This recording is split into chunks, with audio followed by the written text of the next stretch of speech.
Thanks for. I'm listening to Rosalie and listening to Casey, and two words struck me right away: church and culture.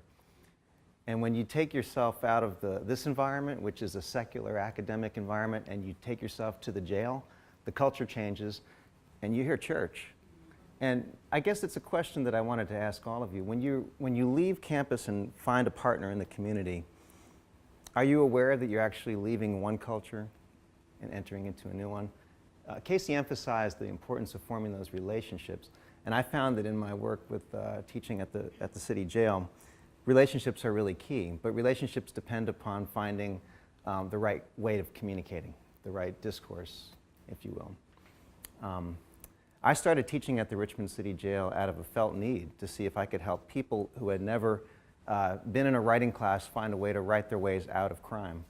So I came in with my academic sense of what that meant as a writing teacher with, X number of years teaching writing classes in this place. But when you enter into a new classroom, you realize, I don't own this classroom. So when the room changes, the reality changes, because you're not in charge.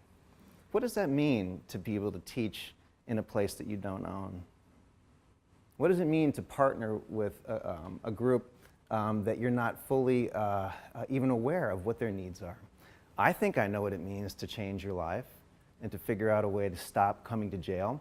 But don't you think my community partner knows that too? So I had to apprentice myself to learning, how do they do this? How do they consider the prisoner, the offender, the reentry citizen? What do they want? And so I had to learn when the folks in recovery come around me and shake my hand and hug me and talk about Jesus, I say amen. Because why? I believe in God. It's not a problem. But code shifting is really important if you're thinking about your community partner as a co-educator. What that means is that your community partner has something to teach you as much as you have something to offer them. And if you take that seriously and in humility and in good faith, you will learn something.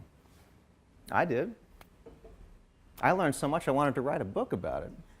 And I did, and 10 years later I have a book. So if you have 10 years, I would encourage you to apprentice yourself to your community partner. I'm seeing the 30-second sign from the lovely Audrey Tressel in the back there.